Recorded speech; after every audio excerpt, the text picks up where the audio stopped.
Ready?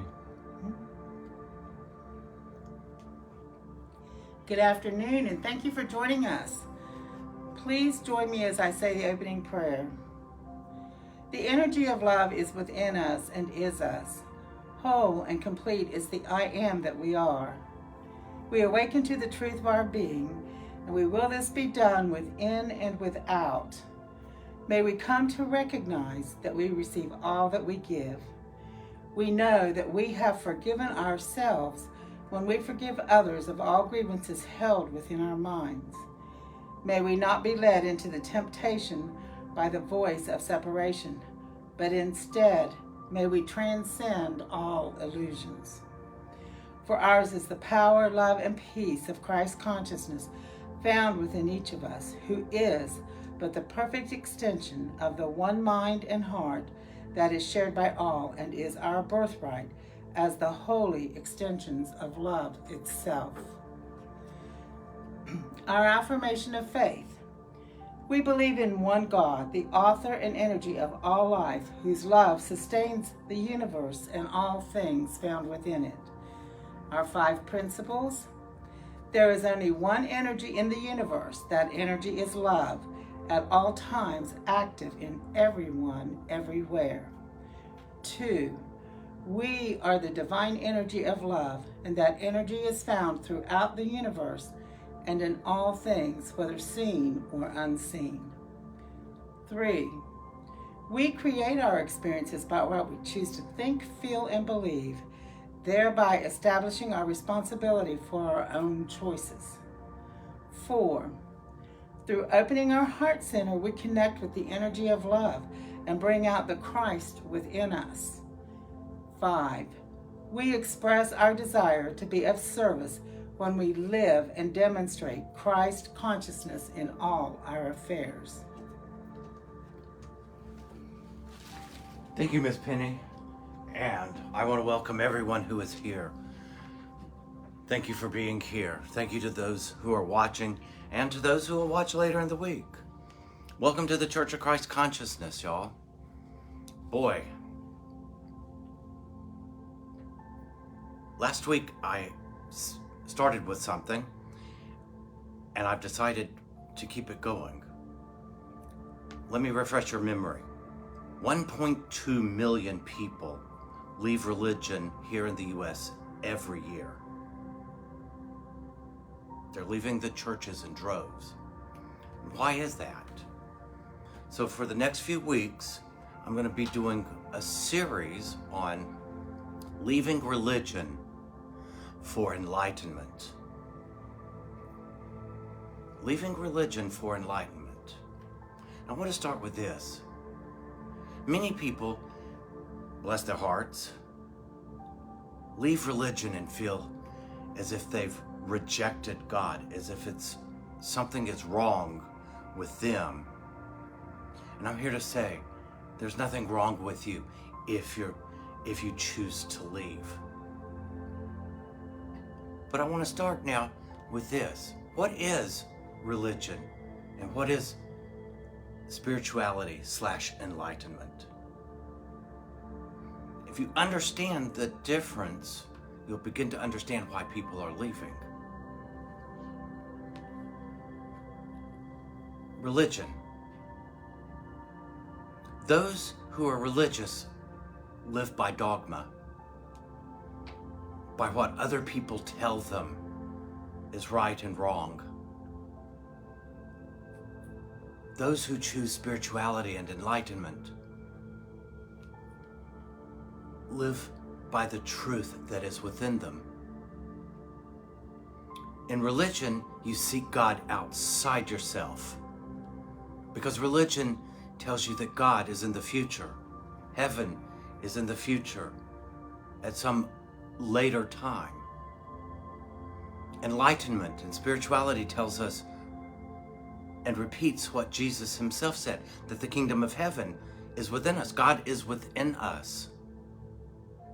People leave religion because they're seeking something higher. But why?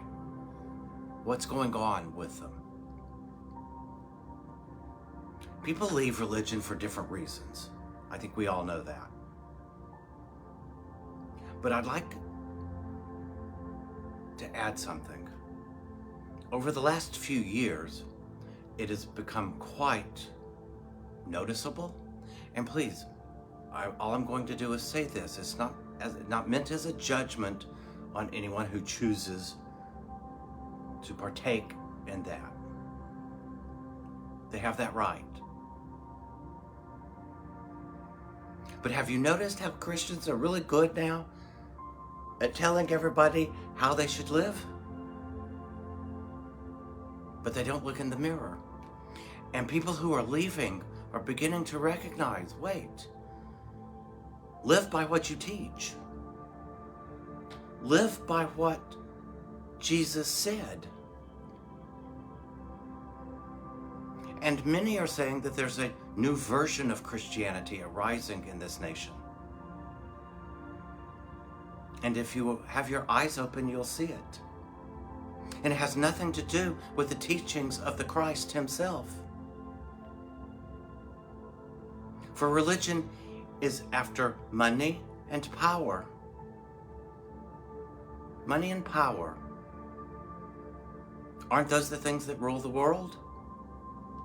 They also rule religion.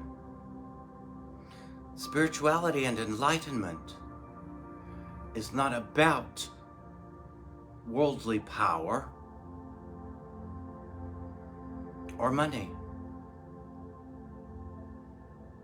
It literally is about inner power through truth, through living what is true. Living the life that we were asked to live. To know that we are divine. Unlike religion, which teaches us that we're sinners, spirituality and enlightenment tells us we're divine beings. We make mistakes, yes. But where religion tells us that we must bow to a Savior, who, by the way, never said that. Jesus himself never said, bow to me.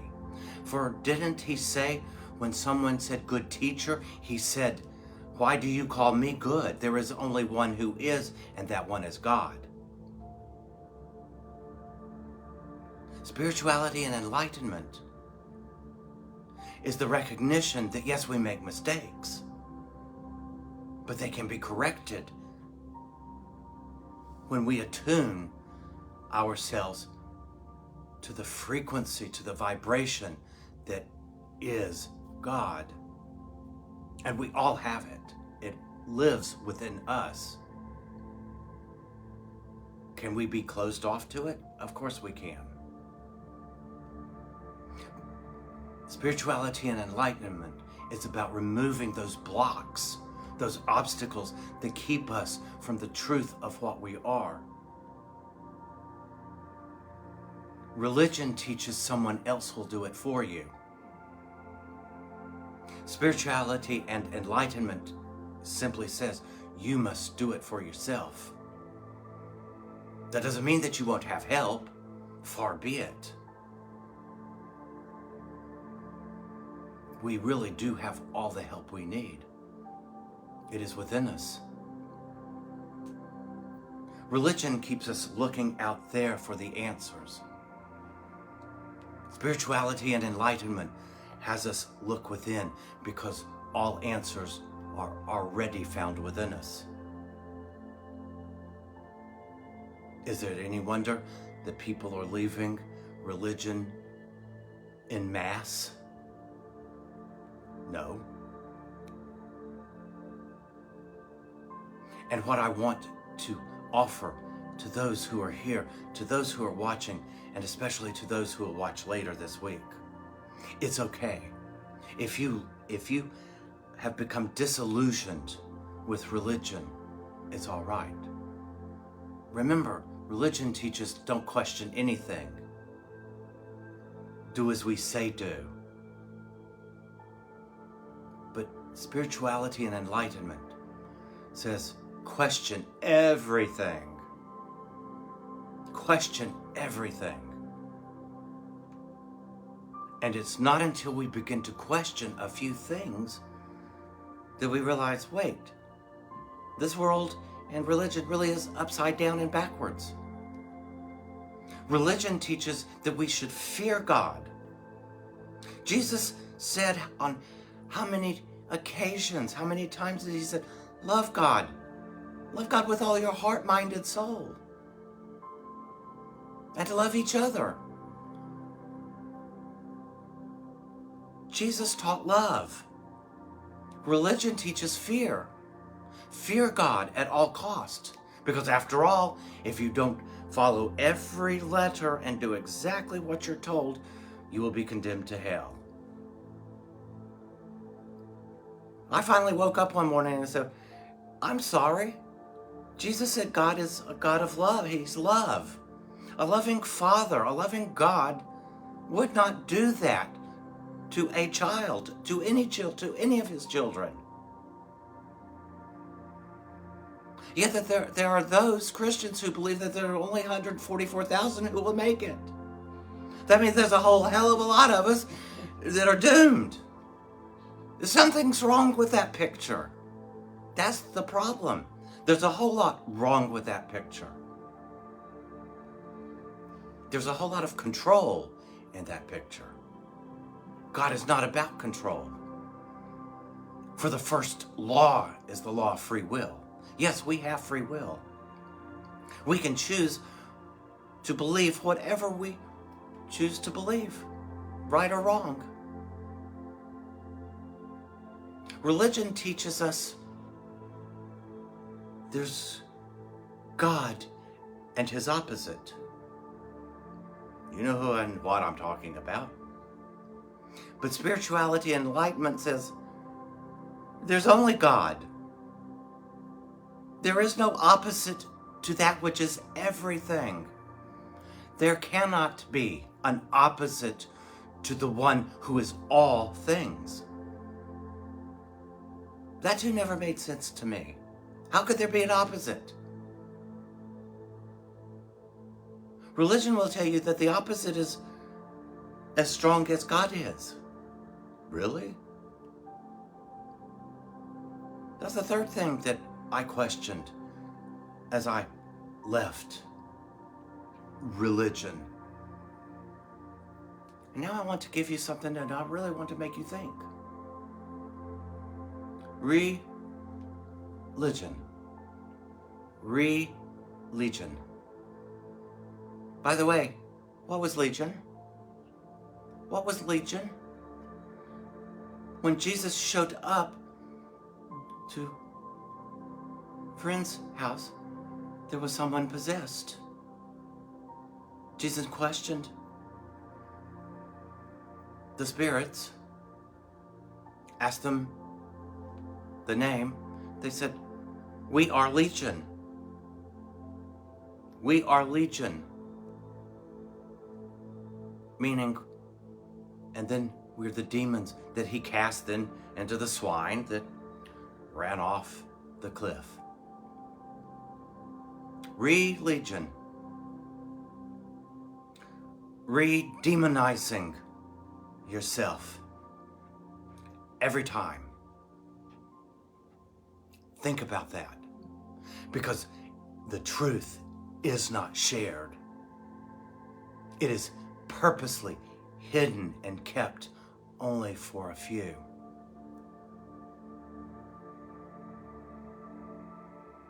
Spirituality and enlightenment is about unity, connection, oneness, and a love for our fellow man.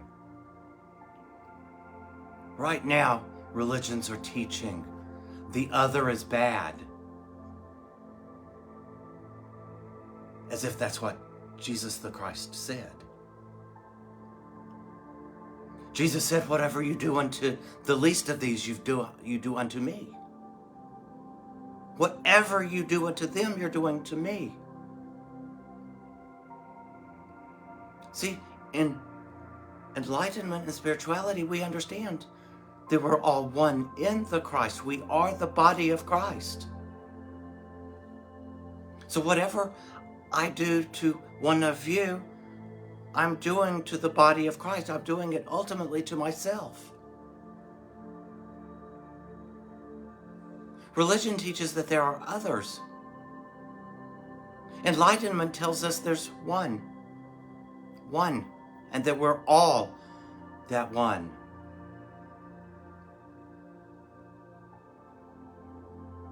Religion teaches us to fear. Fear God, fear each other, fear the other. Fear. Everything is based on fear,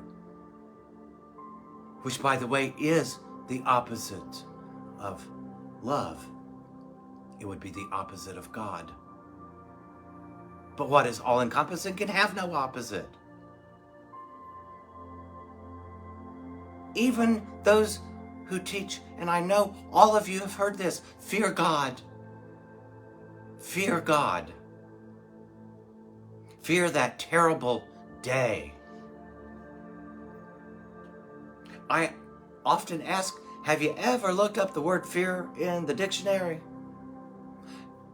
It has an archaic definition, meaning going back to the root, the very beginning of the word. It means to be in awe. So to fear God doesn't mean we should be trembling, afraid that we're going to be struck down and punished. It means to be in awe of the one. To be in awe.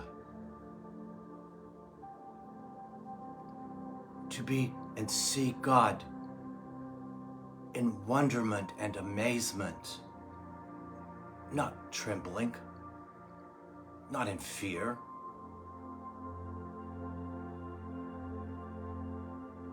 Do you think that's what Jesus meant when he said, love God with all your heart, mind, and soul? Do you think he meant for us to stand there like this? No. No. Were we also not taught to let the same mind that was in him be within us? And we're told that he did not think it was robbery to be equal with, which is why he said, the Father and I are one. He asks us to do the same. Again, religion tells us God is out there. Spirituality and enlightenment tells us that God is within us, that we are one with him. But nobody can make you believe that. Again, you have the right to any belief you choose to hold. The difference between religion and spirituality. Religion asks you just to believe, to have faith. Enlightenment and spirituality teaches you to go out and experience the truth for yourself. You'll know it. You will know it. How will you know it? Because religion teaches you to fear your feelings, to fear what's in your heart. Enlightenment and spirituality teaches you to trust your feelings and what's in your heart, because your feelings are your internal GPS. Your feelings let you know up front if you've made a wrong turn or if you're following the right path for you. That is the difference. Our feelings were given to us so that we would know. The mind can be fooled. The mind can be fooled. And boy, can the mind tell a story. Oh boy, can it create stories. The heart knows the truth. That's the seat of our being. It is where our inner sanctuary, it is where God lives within us. And I'm not talking about this heart. The very center of our being. The center of who and what we are. You've all heard that we're sentient beings. That's all we call ourselves. Yay us, right? We're sentient beings. But yet, when I ask, what is a sentient being? I've never had anyone answer me with what the word actually means. We're sentient beings. We're beings of sentience. Sentience comes from the Latin word sentiere, which literally means feeling. We're beings of feeling, or feeling beings. Feelings are what were given us as our guideposts, our signposts.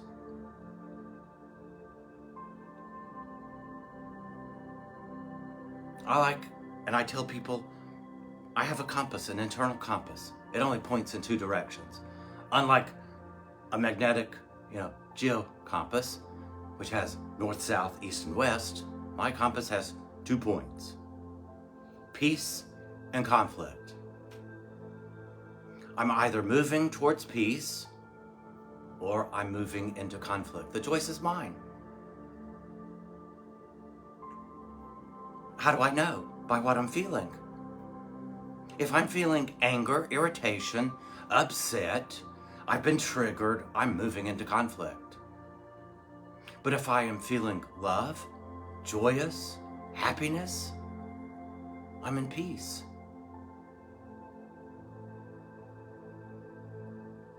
And one day,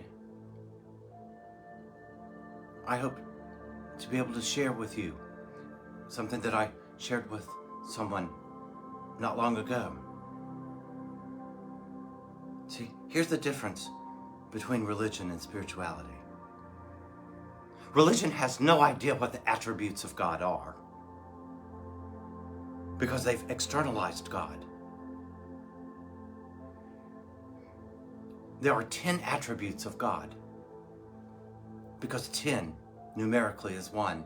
You cannot separate them. It's comprised of two interconnected components, each one.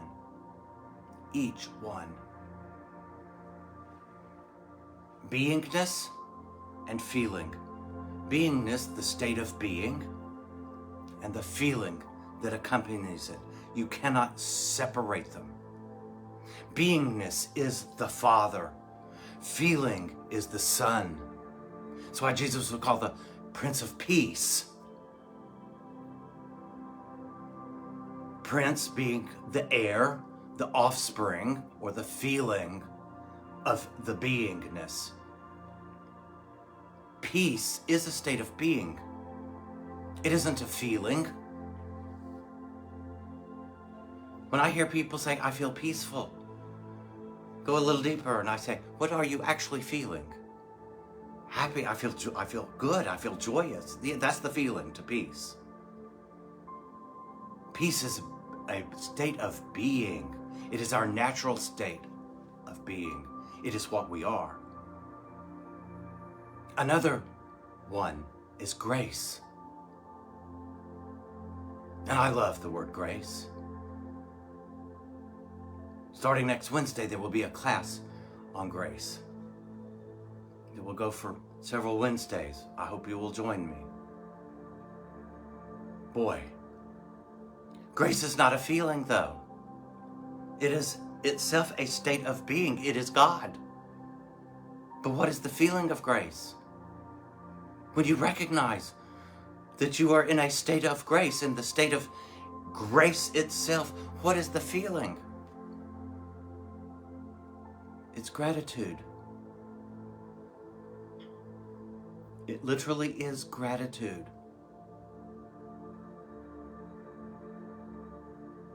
So those are just two. I'm not going to go any farther. But I think I will. I'll give you one more. Abundance is a state of being. It is our natural state. The world teaches us that scarcity is the natural law. Blech. What a crock. Do you really think God knows lack? No. It's impossible for God to know lack. Abundance therefore is a state of being. It's one of the attributes of God. It's one of our attributes. But what is the feeling of abundance? I know I hear people say, I feel abundant. That's nice. That's the state of being. What are you actually feeling? What do you actually feel when you say, I feel abundant? You feel blessed. You feel blessed. To feel blessed is the feeling of the attribute of abundance. Now, do you really think that religion wants you to know that? To know the attributes because they are the truth of our being and the feelings that guide us to the inner state of what we are in truth? Of course not. Because they would lose power and control over you. Spirituality and enlightenment isn't about having power and control over you. It's about you standing up in your own power, in the truth that lives within each one of us, and living from a place of love for all things and people and experiences.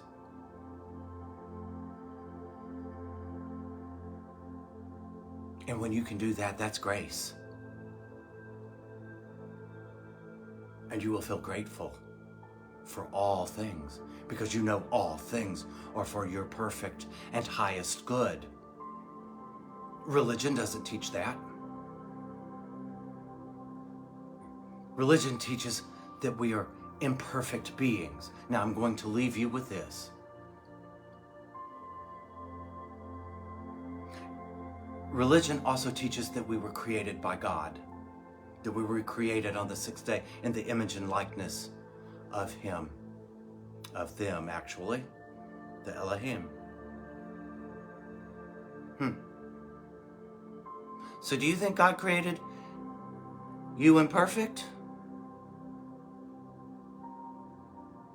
Because He can only create that which He is. So if God created us imperfect, it means He would have to be imperfect somewhere. That's the lie. That's why I started this with question everything. We're not imperfect beings. We just believe we are because we've been told we are. Now the ego has a definition of perfection and perfect, which is what religion would have you believe. But that is not what perfect is. Again, look it up in the dictionary. Tells you what it is. Perfect is to be pure. And literally, to be pure means to be guiltless, to be innocent. Here's the beauty. In religion, they profess and claim to believe in Jesus the Christ, who they say is the innocent one. By the way, if you believe in Him, He is with you. Then you are as He is. That's how it works. Again, you have the choice to believe that whatever it is you choose to believe. If you want to believe, if you choose to believe that you are an imperfect being, go for it. But the universe will say, yes, master, and give you exactly more experience to feel imperfect. You will have experience after experience after experience where you will feel worse and worse about yourself. That's what religion wants. Enlightenment and spirituality, completely different. For it tells us we get back what we give away. We reap what we sow. The universe is a yes universe. If I feel abundant, if I feel the state of being abundant, and I feel the blessedness from it, the universe will provide me with more to feel blessed about. That's how it works. It's up to me. It's up to us. We are the driving force of our lives. But you have every right to hand it over to whomever you choose. And then you wonder why you feel like a victim and powerless. Do you really think God created you powerless? Wow. A lot of us do. A lot of us have. Stop. That's a lie. That is a lie. And is it any wonder that the word lie is in the word belief? Because there's a little bit of a lie in all beliefs. That's why it's buried between B and F. Be fallen. That's the lie.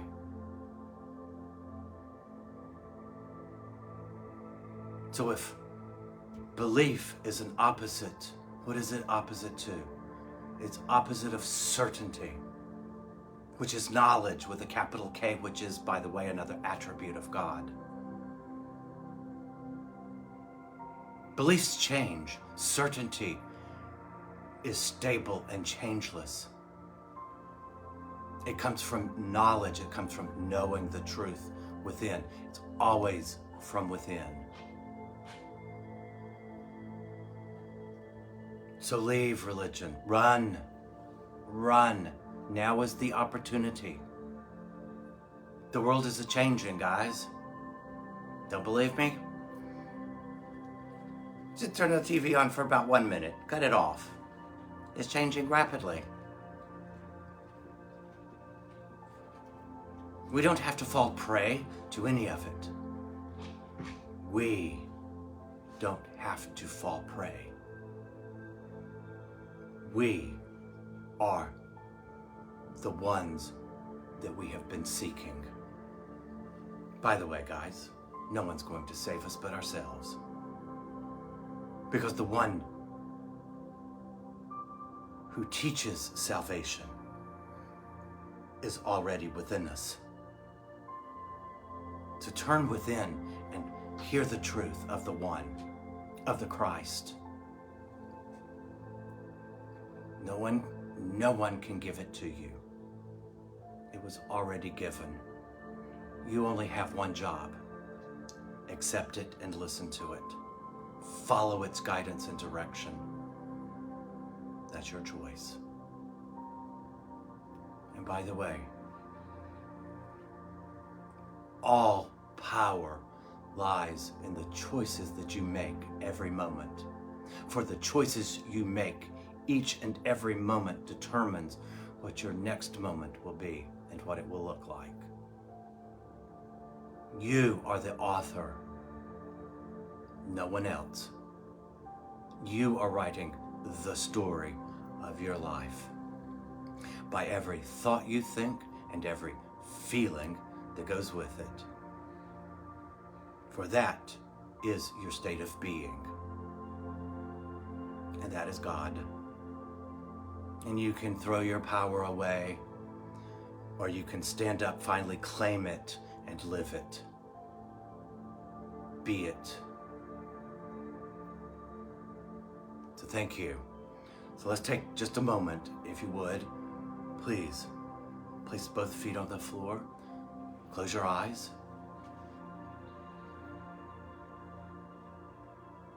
Let the tension in your shoulders go for just a minute. You can go back and pick it up here in a little bit.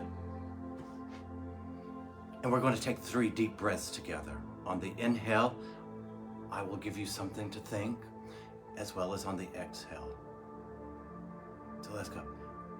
On the inhale, I am. And on the exhale, peace.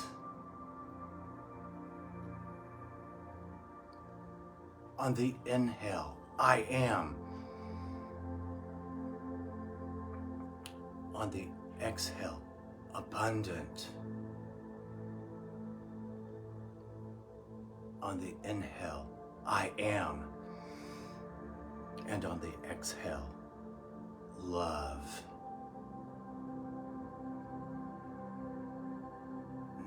Now sink into that inner sanctuary, that heart space. Home, that's home. Go in, sit for a moment, be grateful, experience what you are in truth. Experience grace.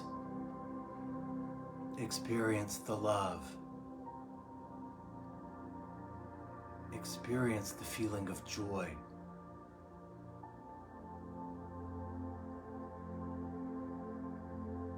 Those are your states of being and true feelings that will always guide you and direct you. As we come back into this moment, this time, this place, this space, I'm going to give you something, and I hope that you will use it. I'm going to use a word, abundance. You can put anything where in place of abundance. It's just an example. But I'm going to use the opposite, lack. God does not know lack. And in truth, neither do I, for God and I are one. God does not know conflict. And in truth, neither do I, because God and I are one. Put whatever you want there. Let it be the opposite of the truth, because that is how you deny the lie. You deny the lie by calling it out. That's power. That's choice. That's certainty. So with that, I'd like to say to everyone here, thank you. To those watching, bless you, thank you. And to those who will watch later in the week, have a good one. Live by it. Live the truth. Live it. Be it. Claim it as yours. And until next Sunday, have a great one. See you then.